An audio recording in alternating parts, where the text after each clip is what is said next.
Kinuha niya ang karton ng juice, maingat na hindi mahawakan ang straw. Inilagay niya ito sa isang malinis na plastic bag pagkatapos, kinuha niya ang kanyang cellphone at tinawagan ang isang kaibigan mula sa kolehiyo na nagmamay-ari ng isang pribadong diagnostic laboratory. Mark, it's Ken. I need a favor. A very, very confidential one. Ang sumunod na mga araw ay isang impyerno ng paghihintay. Patuloy siyang nagtatrabaho, nakikipagpulong, nakikipag-usap kay Chloe tungkol sa kasal, ngunit ang kanyang isipan ay nasa laboratorio ni Mark. Sa bawat pagring ng kanyang telepono, umaasa siyang si Mark na iyon. Hanggang sa isang hapon, habang nasa gitna siya ng isang board meeting, nag-vibrate ang kanyang cellphone. Isang text message. Mark, Ken, I need to talk to you. Now. Nagpaalam siya sa meeting, sinabing may emergency. Nagkulong siya sa kanyang opisina at nanginginig ang mga kamay na tinawagan si Mark. What is it? Tanong niya, walang paligoy-ligoy. Ken, nakuha ko na ang resulta, sabi ni Mark sa kabilang linya, ang boses ay seryoso. The cell sample from the straw and your sample they're a match. Huminto ang paghinga ni Ken. Isang tugma. So, I'm the father. Yes, Ken. 99.9% probability, kumpirma ni Mark. Isang mabigat na katahimikan ang namayani. Siya nga ang ama. Ang katotohanang iyon ay bumagsak sa kanya na parang isang toneladang bato. Pagsisisi, gulat, at isang hindi maipaliwanag na saya ang naghalo sa kanyang dibdib. Ngunit nagsalita ulit si Mark, at ang mga sumunod niyang sinabi ang tuluyang dumurog sa mundo ni Ken. Wait, there's something else, something I've never encountered before, sabi ni Mark, tila nag-aalangan. The samples from your known relatives that we have on file from your family's annual executive checkups. I ran the comparison. Ken, the markers, they don't just indicate one child. The genetic markers are consistent with quadruplets. Identical markers for 2 of them, indicating identical twins, and 2 more with fraternal markers. Quadruplets. Ang salitang iyon ay umalinggaw sa kanyang tainga na parang isang bomba na sumabog. Hindi isa. 4. 4 na anak. Nabitiwan ni Ken ang kanyang cellphone. Dumausdos ito mula sa kanyang nanginginig na kamay at bumagsak sa mamahaling carpet ng kanyang opisina. Napasandal siya sa kanyang mesa, sapo ang kanyang ulo. Ken. Kyle. Kyla. So. Hindi sila basta-basta mga pangalang nagsisimula sa I, sila ang kanyang mga anak. Ang 4 na batang naglalaro sa kabilang bakod. Ang 4 na lihim na tinago ni Lika sa kanya sa loob ng 5 taon. Ang pagtataka ay naging isang malinaw na katotohanan. Ang pagdududa ay naging isang hindi matatawarang kasalanan. 5 taon. 5 taon siyang namuhay sa kasinungalingan habang ang babaeng minsan niyang tinalikuran ay mag-isang itinataguyod ang 4 na buhay na siya ang may gawa. Napatingin siya sa bintana ng kanyang opisina, sa mataas na gusali sa tapat. Ngunit ang nakikita niya ay hindi ang syudad, kundi ang maliit na bahay sa tabi ng kanyang mansyon. Ang kanyang puso ay nabiyak sa pagsisisi, sa galit sa sarili, at sa isang matinding takot sa laki ng kasalanang nagawa niya. Ang katahimikan pagkatapos ng pagbabanta ay mas nakakakilabot kaysa sa mismong mga salita. Pagkatapos matanggap ni Lika ang litrato ng kanyang mga anak, ang sumunod na araw ay binalot ng isang mabigat at nakasusuklam na katahimikan. Walang follow-up na mensahe. Walang kakatok sa pinto. Walang itim na kotse na nakabuntot. Ngunit ang katahimikang ito ay hindi kapayapaan, ito ay ang kalmado bago ang bagyo. Alam niya ito. Ramdam niya sa kaibuturan ng kanyang kaluluwa. Ang takot na dating bumabalot sa kanya ay nagsimulang magbago ng anyo. Sa bawat pagtingin niya sa kanyang mga anak, sa kanilang mga inosenteng ngiti, sa kanilang maliliit na kamay na kumakapit sa kanya, ang takot ay unti-unting nagiging isang bagay na mas matindi, mas mapanganib, ang galit ng isang ina. Hindi na siya ang Lika na kayang tapak-tapakan. Hindi na siya ang babaeng mananahimik na lang sa isang sulok. Ang pinag-uusapan dito ay hindi na ang kanyang nasirang puso o ang kanyang kahihiyan.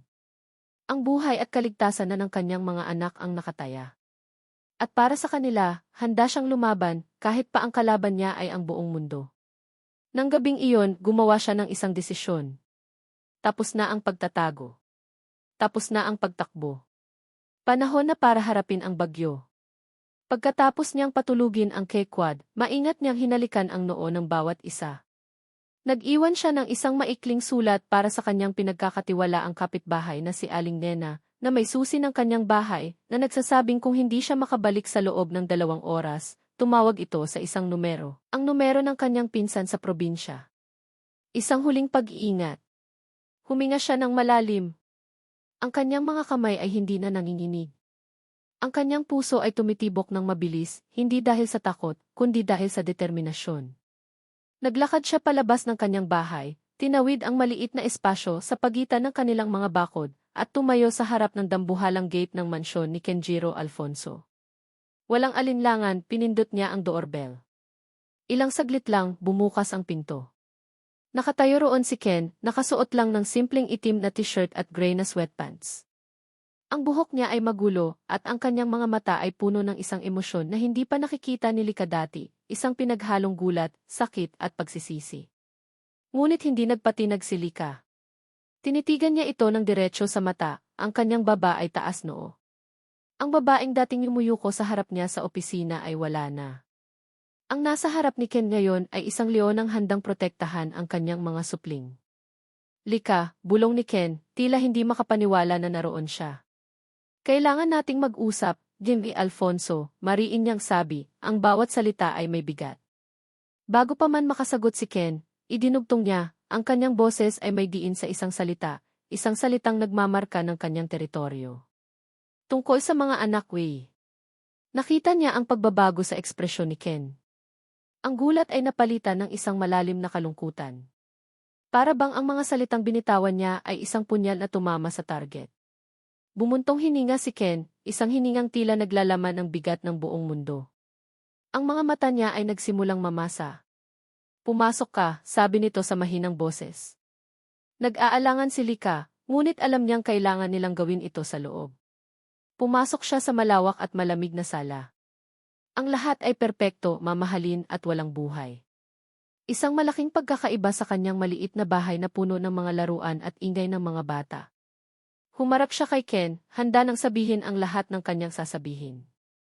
Ngunit naunahan siya nito.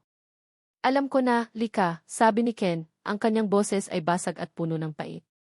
Alam ko na ang lahat. Natigilan si Lika. Ang kanyang mga inihandang salita ay biglang naglaho. Anong alam mo? Sila ang mga anak ko. Ang 4 na bata mga anak ko sila, hindi ba? Tanong ni Ken. Ang kanyang mga mata ay nagmamakaawa, naghahanap ng kumpirmasyon sa isang katotohanang alam na niya. Nakatitig lang si Lika, hindi makapagsalita. Paano? Paano niya nalaman? At sa sandaling iyon ng kanilang paghaharap, isang ikatlong tao ang lumitaw mula sa hagdanan, dahan-dahang pumapalakpak na parang nanonood ng isang dula. Bravo! Bravo! What touching reunion! Si Chlo Sandoval. Nakasuot ng isang seda na roba, ang kanyang mukha ay may isang ngiting mapang-asar at puno ng tagumpay. Chlo, anong ginagawa mo dito? Galit na tanong ni Ken, hinarangan si Lika na para bang poprotektahan ito. Ngumisi si Chlo, ang kanyang mga mata ay nakatuon kay Lika. Oh, finally! Nagkalakas ka na rin ng loob. Lumakad dito palapit, ang bawat hakbang ay may kasamang pagbabanta. Pinahirapan mo pa kami. Kung sana'y tinanggap mo na lang ang alok ko, hindi na sana tayo aabot sa ganito. Ang kanyang mga salita ang kumumpirma sa lahat. Siya ang nagpadala ng mensahe. Siya ang nasa likod ng lahat ng ito. Nakatayo si Lika sa gitna ng dalawa, ang lalaking ama ng kanyang mga anak at ang babaeng gustong magwasak sa kanila. Ang kanyang determinasyon ay mas lalong tumibay. Hindi na ito usapan tungkol sa kanya at kay Ken. Ito ay isang laban para sa kanyang mga anak. At hindi siya susuko. Nakatayo si Ken sa gitna ng sarili niyang sala, ngunit pakiramdam niya ay nasa gitna siya ng isang gumuguhong mundo. Ang pag-amin ni Lika ay hindi na kailangan, ang katotohanan ay nakasulat sa bawat hibla ng kanyang pagkatao, sa bawat pagtibok ng kanyang pusong puno ng pagsisisi. At sa gitna ng gumuguhong mundong iyon, lumitaw si Chlo, ang kanyang mapapangasawa, na may ngiti ng isang demonyong nanalo sa isang pustahan. Chlo, anong ginagawa mo dito? Galit na tanong ni Ken. Ang kanyang unang instinct ay ang humakbang para ilagay ang sarili sa pagitan ni Lika at ni Chloe. Isang kilos na hindi niya pinag-isipan, isang kilos na nagmula sa isang lugar sa kanyang puso na ngayon lang niya natuklasan. Ngunit tinawanan lang siya ni Chloe. Relax, darling. I'm just here to witness the grand final. Akalain mo, ang munting sekretarya, may tinatagong 4 na alas pala. Ang kanyang mga mata ay lumipat kay Lika, puno ng pang-aalipusta. Hindi ka na nakontento sa isang gabi, ano? Kailangan mo talagang itali ang sarili mo kay Ken? Sabihin mo sa akin, magkano ang kailangan mo para mawala ka na lang na parang bula? Stop it, Chloe, sigaw ni Ken, ang kanyang boses ay umalinggaw sa malawak na sala. You don't know what you're talking about. Oh, I know exactly what I'm talking about, Kenjiro, ganti ni Chloe. Lumakad dito papunta sa isang mamahaling mesa at may inilapag na isang folder. Binuksan niya ito at ikinalat ang laman, mga litrato. Tingin ko, masyado kang nagtitiwala sa martir na iyan. Napatingin si Ken sa mga litrato. Nakita niya si Lika, kausap ang isang lalaki sa labas ng isang coffee shop. Sa isang litrato, may iniaabot ang lalaki sa kanya. Sa isa pa, nakangiti si Lika. Mga litratong mukhang normal at inosente. Sino to, Lika? Tanong ni Chloe, ang boses ay parang isang ahas. Isa sa mga kliyente mo. O baka isa pa to sa mga tatay? Mahirap na ang buhay, di ba? Kailangan ng maraming backup. That's enough, sigaw muli ni Ken. Alam kong hindi ganyang klaseng babae si Lika. 5 taon siyang nanahimik. Kung pera lang ang habol niya, matagal na niya sanang ginawa. Isang tawang mapait ang kumawala kay Chloe.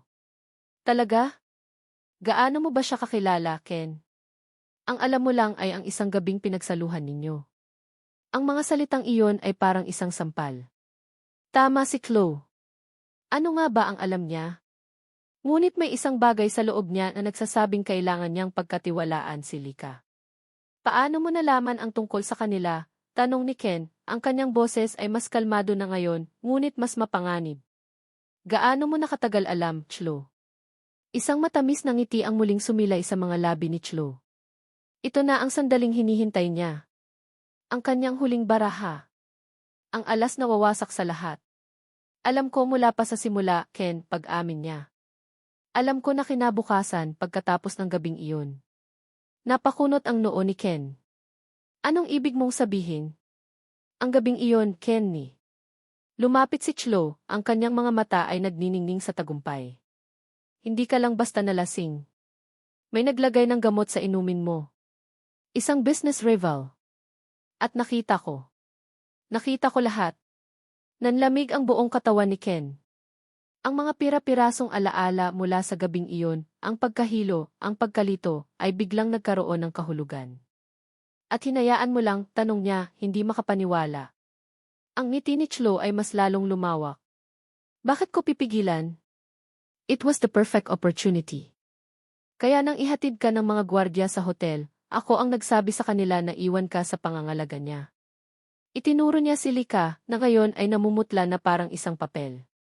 Ako ang nag-utos na dalhin kanya sa kwarto mo nung gabing iyon, Ken. Alam kong may mangyayari. Ang mga salita ay parang isang kidlat na tumama sa kaluluwa ni Ken. Ang mundo niya ay gumuho.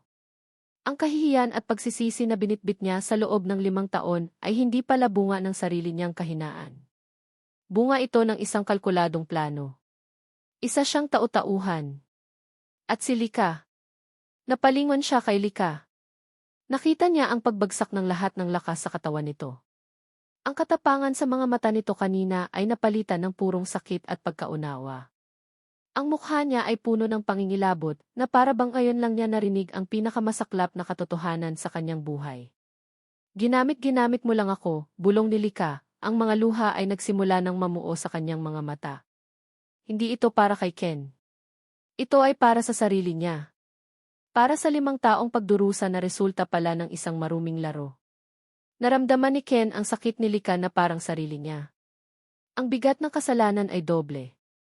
Hindi niya lang ito iniwan, hinayaan niyang mangyari ang isang bagay na hindi dapat mangyari, na pinlano pa pala ng babaeng pakakasalan niya. Chloe, paano mo nagawa to? Halos pabulong niyang tanong, ang boses ay puno ng pangingilabot sa halimaw na nasa harap niya. Did what I had to do to protect what's mine, sigaw ni Chloe. Ang kanyang kalmadong maskara ay biglang nahulog. At hindi pa ako tapos. Kinuha ni Chloe ang kanyang cellphone. May pinindot ito. Alam mo, Ken, ang pag-abandona sa mga anak ay isang krimen. Ang pagpapabaya sa kanila, lalo na kung may ebidensya kang hindi mo sila kayang alagaan mag-isa. Hindi naintindihan ni Ken ang sinasabi nito. Ngunit sa di kalayuan, isang tunog ang nagsimulang umalingaw-ngaw. Sirena! Isang sirena ng pulis na papalapit. At papalakas. Kasabay nito, ang mga bintana ng kanyang mansyon ay nagliwanag sa mga kumukutitap na ilaw, pula at asul. Napatingin si Ken sa labas. May mga patrol car. Ngunit hindi sila huminto sa tapat ng kanyang gate. Dumaan sila at huminto sa tapat ng maliit na bahay ni Lika. Napalingon si Ken kay Chloe, ang kanyang mga mata ay nanlalaki sa pagkatanto. I think the authorities have arrived, sabi ni Chloe na may isang matamis at demonyong ngiti. Nagkibit balikat ito. Sayang, they're at the wrong address. Ang report ko ay tungkol sa isang kaso ng child neglect sa bahay na yan. Napatingin si Ken kay Lika. Ang mukha nito ay blanko, puno ng purong takot. Nakatingin ito sa direksyon ng sarili nitong bahay, kung saan ang kanyang 4 na anak ay natutulog, walang kamalay-malay na ang kanilang mundo ay malapit ng wasakin. Ito na. Ito ang pakiramdam ng pagkawala ng lahat. Ang kanyang mga anak. Ang kanyang dignidad. Ang kanyang kinabukasan. Lahat ay kinuha sa kanya sa isang iglap. Ang tunog ng sirena ay parang isang gising sa natutulog na pagkatao ni Kenjiro Alfonso. Sa isang iglap, nawala ang CFE ng Alfonso Prime Holdings. Nawala ang lalaking nag-aalala sa stock market, sa quarterly reports, at sa imahe ng kanyang kumpanya. Ang natira ay isang ama. Isang amang nakikita ang kanyang mga anak, ang kanyang dugo at laman, na nasa bingit ng panganib dahil sa isang kasalanang siya ang may gawa. Ang pagkatulala ni Lika ay tila isang kuryenteng dumaloy sa kanyang sistema. Nakita niya ang purong takot sa mga mata nito, ang kawalan ng pag-asa ng isang inang malapit ng agawan ng mga anak. At sa sandaling iyon, isang bagay sa loob ni Ken ang nag-init. Isang galit na hindi pa niya naramdaman kailanman. Isang galit na hindi para kay Chloe, kundi para sa sarili niya. You anak we. Isang sigaw na puno ng pagkaalarma ang kumawala kay Lika, na siyang tuluyang nagpabalik sa kanya sa realidad. Tumakbo siya palabas ng pinto ng mansyon, hindi alintana ang ulan ng mga kumukutitap na ilaw sa labas. Lika, sigaw ni Ken, at walang pag-aalinlang ang sumunod. Bago pa man niya malagpasan si Chloe, hinawakan nito ang kanyang braso. Ken, saan ka pupunta? Hayaan mo sila. Ito na ang solusyon sa problema natin. Marahas na iwinaksi ni Ken ang kamay ni Chloe. Tiningnan niya ito, hindi na may galit, kundi may pandidiri. Hindi sila problema, Chloe. Sila ang mga anak ko.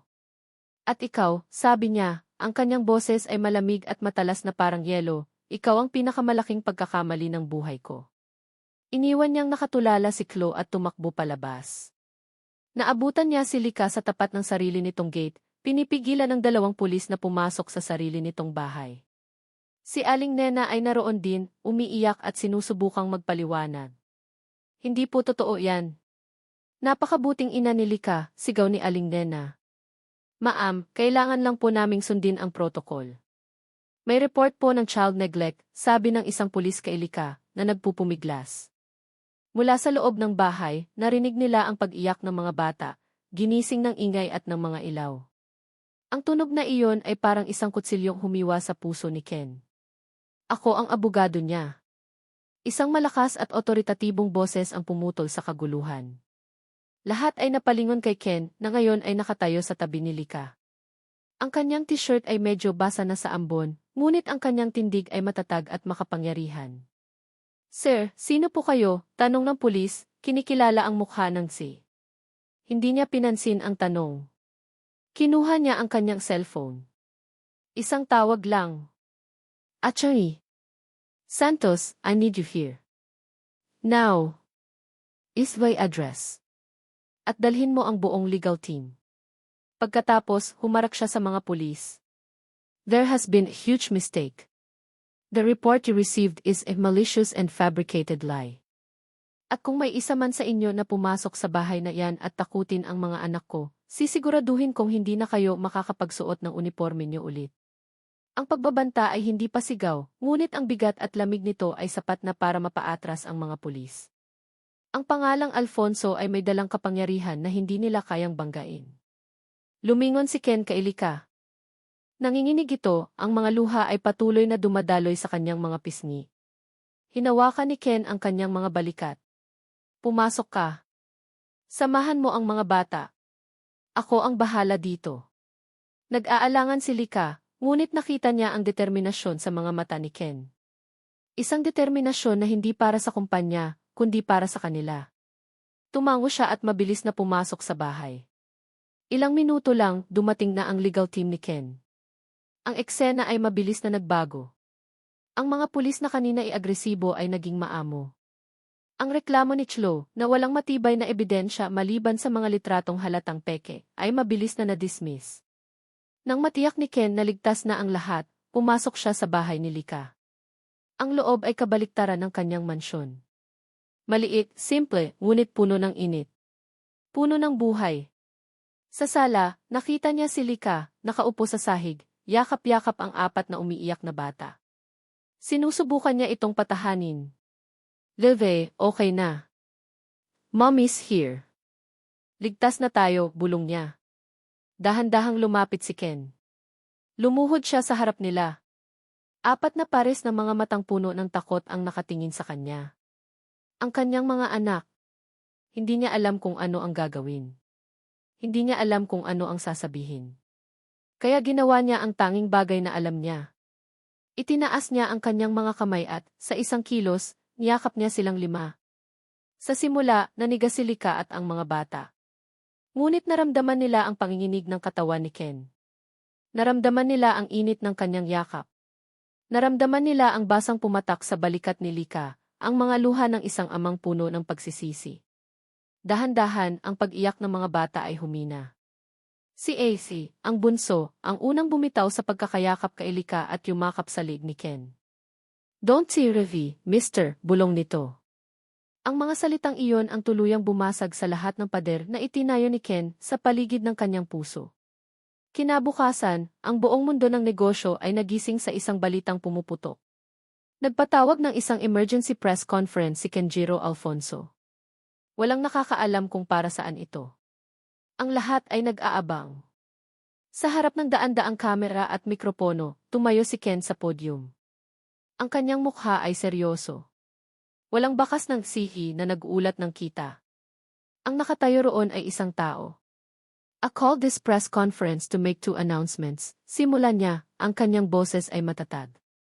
First, the engagement between me and Elias Chlo Sandoval is officially over. Effective immediately. Nagkagulo ang mga reporter. Second, pagpapatuloy niya, pinatahimik ang lahat. Tumingin siya ng diretso sa isang kamera. I want to apologize. To a woman have wronged, and to a public have led to believe in a lie. 5 years ago, I made a terrible mistake. A mistake that resulted in beautiful, wonderful blessing that was not aware of until recently. Huminga siya ng malalim. I am your father. I have 4 wonderful children. At sa loob ng 5 taon, ang kanilang ina, si Angelica Santos, ay mag-isang itinataguyod sila, pinoprotektahan, at minamahal ng buong puso habang ako ay nabubuhay sa kamangmangan.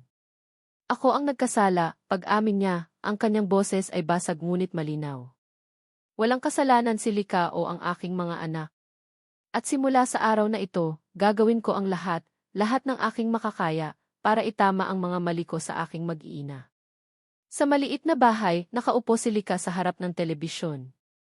Kasama niya ang 4 na anak na ngayon ay tahimik nang naglalaro. Pinanood niya ang bawat salita, ang bawat emosyon sa mukha ni Ken. Ang kanyang galit, ang kanyang takot, ang kanyang sakit, ay unti-unting napapalitan ng isang bagay na matagal na niyang kinalimutan, pag-asa. Biglang nagring ang kanyang cellphone. Isang numero na hindi niya kilala, ngunit alam niya kung kanino. Tinitigan niya ito. Ang kanyang daliri ay nag-hover sa ibabaw ng green answer button. Ito na ang simula ng isang bagong kabanata. Isang kabanatang hindi niya alam kung paano isusulat. Sasagutin ba niya? Nakatitig si Lika sa screen ng kanyang cellphone, sa numerong patuloy na kumikislap, na tila isang biyakon sa gitna ng isang magulong dagat. Ang bawat pagring ay isang tanong. Ang bawat pag-vibrate ay isang paalala. Pagkatapos ng 5 taong katahimikan, tumatawag na ngayon si Kenjiro Alfonso. Ang isang bahagi ng kanyang pagkatao, ang bahaging nasaktan at tinalikuran, ay gustong ihagis ang telepono sa pader. Gustong isigaw ang lahat ng sakit na kinimkim niya. Ngunit ang isa pang bahagi, ang bahaging nakakita sa pagsisisi sa mga mata ni Ken, ang nakarinig sa kanyang publikong pag-amin, ay nag-aalangan. Huminga siya ng malalim at sa huling pagring, sinagot niya ito. Hello, sabi niya, ang kanyang boses ay mahina at nag-aalinlangan. Isang sandali ng katahimikan ang sumunod sa kabilang linya, na tila nagulat din si Ken na sinagot niya. Lika, sabi nito sa wakas, ang boses ay magaspang sa emosyon. Nakita mo ba ang presscon? Simpleng sagot niya. Isang mahabang buntong hininga ang narinig niya. Lika, I'm sorry. Alam kong hindi sapat ang salitang sorry para sa 5 taon. Walang salita ang sapat. Pero huminto ito, tila naghahanap ng tamang sasabihin. Pero totoo ang lahat ng sinabi ko. At gagawin ko ang lahat para patunayan yan. Hindi sumagot si Lika. Hinayaan niya lang itong magsalita. Hindi ako hihingi ng tawad mo ngayon. Alam kong wala pa ako sa lugar para hingin yan, pagpapatuloy ni Ken. Ang hinihiling ko lang sana bigyan mo ako ng pagkakataon. Hindi para sa'yo, hindi para sa akin kundi para sa kanila. Isang pagkakataon lang para maging ama sa kanila. Ang mga salitang iyon, isang pagkakataon para maging ama, ang tumagos sa pader na itinayo ni Lika sa paligid ng kanyang puso. Ito ang dasal na binubulong niya sa gabi sa loob ng 5 taon. Isang dasal na akala niya ay hindi na kailanman didinggin. Kinabukasan, may kumatok sa kanyang pinto. Hindi na siya nagulat. Dahan-dahan niya itong binuksan. Nakatayo roon si Ken, hindi nakasuot ng mamahaling suit, kundi isang simpleng polo shirt at maong. May dala siyang isang malaking paper bag. Hindi siya pumasok. Nanatili lang siya sa labas ng pintuan na parang isang estrangherong nag-aalangang lumampas sa hangganan. Para sa kanila, sabi niya, iniabot ang paper bag, mga prutas at ilang laruan. Nakita ko sa mall. Tiningnan ni Lika ang loob ng bag, hindi ito mga mamahaling gadget. Mga simpleng bola, coloring books, at isang set ng building blocks. Mga bagay na alam niyang magugustuhan ng kanyang mga anak. Mula sa kanyang likuran, sumilip ang 4 na pares ng mga matang puno ng kuryosidad. Si Mr. Po, masayang sabi ni Eth. Si Kian, ang pinakaseryoso, ay lumapit at tinitigan si Ken mula ulo hanggang paa. Ang bata ay may talinong hindi angkop sa kanyang edad. Ikaw po ba ang papa namin? Diretsong tanong nito. Natigilan si Ken. Napalunok siya at nakita ni Lika ang pangingilid ng luha sa mga mata nito. Dahan-dahan itong lumuhod para maging kapantay ni Kian. Anak, ako ang papa ninyo, sagot niya, ang boses ay basag. Ang pag-amin na iyon, na sinabi ng direkta sa kanyang anak, ay mas may bigat kaysa sa lahat ng sinabi niya sa press conference. Hindi hiniling ni Ken na manatili ng matagal. Nagpaalam din ito agad. Ngunit kinabukasan, bumalik ito. At sa susunod na araw ulit.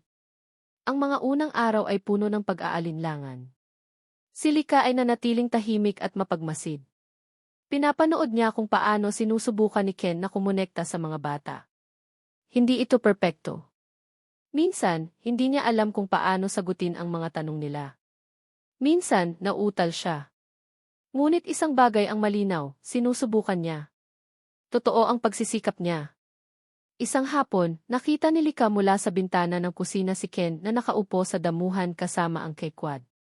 Tinuturuan niya si Kyle kung paano ihagis ng tama ang bola. Pinupuri niya ang drawing ni Kyle. Nakikipag-unahan siya ng takbo kay Kian. At binabasahan niya ng kwento si Gisi mula sa isang librong dala niya. Hindi siya ang makapangyarihang isa lang siyang tatay na sumusubok matuto. Ang yelo sa puso ni Lika ay unti-unting natunaw. Nakita niya ang saya sa mga mata ng kanyang mga anak. Isang saya na hindi pa niya nakikita dati. Ang saya ng pagkakaroon ng isang ama. Isang gabi, habang nag-aayos na si Ken para umuwi, pinigilan siya ni Lika. Ken, tawag niya. Ito ang unang beses na tinawag niya ito sa pangalan nito nang walang T-Sir o T.D. Alfonso. Napahinto si Ken at lumingon, ang kanyang mga mata ay puno ng pag-asa. Salamat, sabi ni Lika. Para sa mga bata.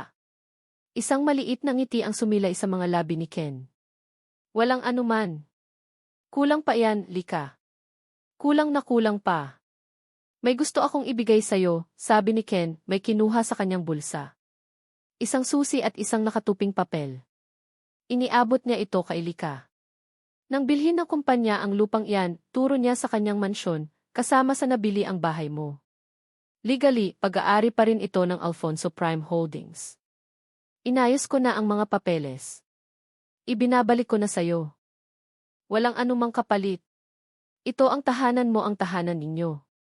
Nakatitig si Lika sa susi at sa titulo ng lupa na nakapangalan na sa kanya. Ang bahay na ito, ang simbolo ng kanyang nakaraan, ang tahanan na pinilit na binitawan ng kanyang mga magulang, ay bumabalik na sa kanya. Hindi dahil sa awa, kundi dahil sa isang gawa ng pagsisisi at pagtatama. Tumingin siya kay Ken. Sa unang pagkakataon sa loob ng 5 taon, umiti siya rito. Isang maliit, mahiyain, ngunit totoong ngiti. Ang paghilom ay nagsimula na. Lumipas ang ilang buwan. Ang dating mataas na pader na naghihiwalay sa mansyon ni Ken at sa maliit na bahay ni Lika ay wala na. Sa lugar nito, isang malawak at berdeng hardin ang nakalatag na siyang nag-ugnay sa 2 tahanan. Hindi na malinaw kung saan nagsisimula ang isang property at kung saan nagtatapos ang isa. Naging isa na lang sila. Katulad ng kanilang mga buhay. Isang Sabado ng hapon, nakaupo si Ken sa damuhan, pinapanood ang pinakamagandang tanawin sa buong mundo. Si Lika, kasama si Kyla at Yifi, ay nagtatanim ng mga bulaklak sa isang bagong garden plot. Ang buhok ni Lika ay nakatali sa isang magulong bun, may mga mansa ng lupa sa kanyang pisngi, at ang kanyang tawa ay sumasabay sa ihip ng hangin. Si Kian at Kyla naman ay tinutulungan siyang magbuhat ng isang maliit na bag ng lupa, parehong seryoso sa kanilang munting trabaho. Para kay Ken, ang eksenang ito ay mas mahalaga kaysa sa lahat ng yaman ng Alfonso Prime Holdings. Ang bawat halakhak ng kanyang mga anak, ang bawat ngiti ni Lika, ay isang kayamanang hindi niya akalaing mahahanap niya. Ang daan patungo rito ay hindi naging madali. Kinailangan niyang harapin ang galit ng kanyang ama at ang pagtalikod ng pamilya Sandoval. Ang Sandoval Corp. Ay tuluyang bumagsak at naging isang malaking iskandalo. Si Chlo ay nawala na lang na parang bula, naiwan ang mga problemang nilikha niya. Hinarap ni Ken ang lahat ng ito ng may buong tapang dahil alam niyang may mas mahalaga siyang pinoprotektahan. Ang pinakamahirap ay ang muling makuha ang tiwala ni Lika. Hindi niya ito minadali. Iginagalang niya ang espasyo nito. Ang kanyang pag-ibig ay hindi niya ipinilit, ipinakita niya ito sa maliliit na paraan. Sa paghahatid ng almusal tuwing umaga. Sa pagtulong sa mga bata sa kanilang homework. Sa simpleng pananatili sa tabi ni Lika kapag alam niyang pagod na ito. Unti-unti ang mga pader sa pagitan nila ay gumuho rin. Ang dating takot sa mga mata ni Lika ay napalitan ng tiwala. Ang formal na Iken ay naging isang malambing na Ikenjet minsan.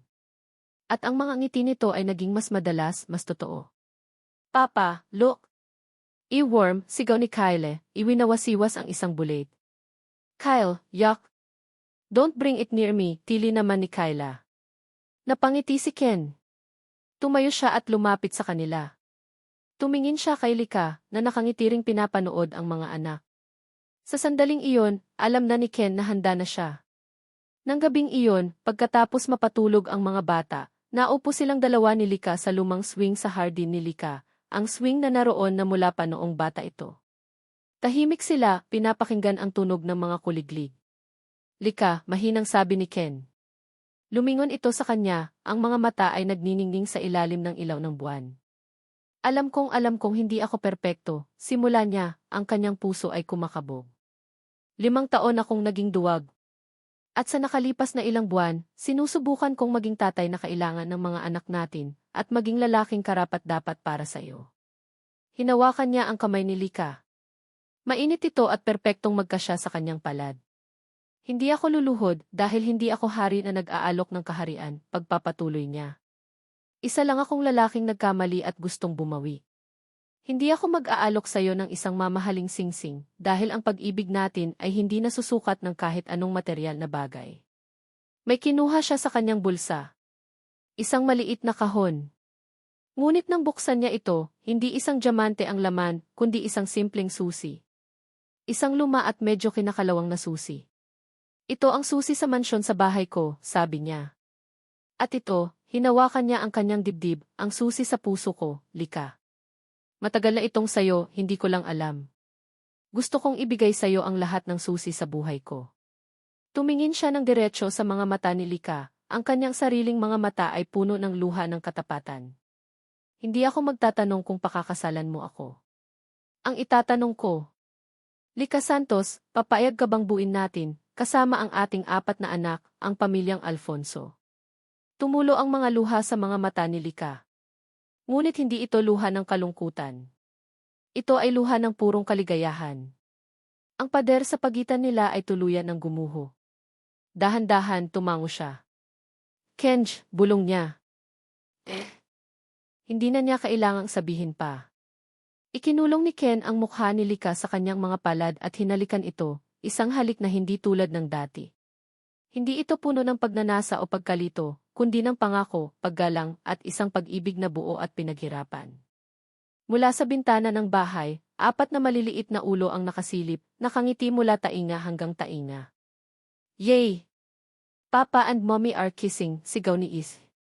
Naghiwalay sila Ken at Lika, parehong natawa habang pinupunasan ang kanilang mga luha. Ang kanilang pamilya ay hindi nagsimula sa isang perpektong paraan. Isinilang ito mula sa isang pagkakamali, tinago sa takot, at sinubok ng kasinungalingan. Ngunit sa huli, nahanap nito ang daan. Dahil ang tunay na pamilya ay hindi nasusukat sa dugo o apelyido, kundi sa sakripisyo, pagpapatawad, at pag-ibig na kayang buuin muli ang mga nasirang pangarap. At para sa kanila, ang kanilang pamilya ay nagsisimula pa lang. At dito nagtatapos ang kwento ni Lika at Kenjiro. Isang kwentong isinilang sa pagkakamali, ngunit winakasan ng pag-ibig na naghilom sa lahat ng sugat.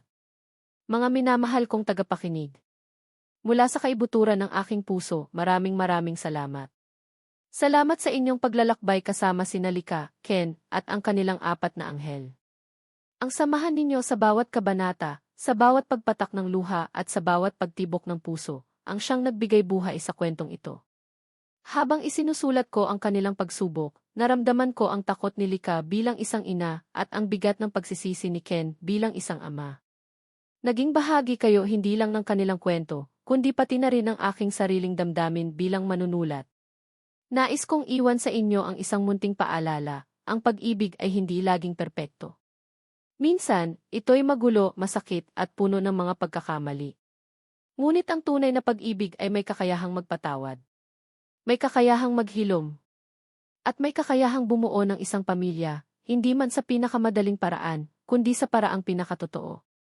Naway ang kwento ni Lika at Ken ay magsilbing inspirasyon na laging may pag-asa at laging may pangalawang pagkakataon para sa mga pusong handang matuto, magbago at magmahal ng walang hinihintay na kapalit.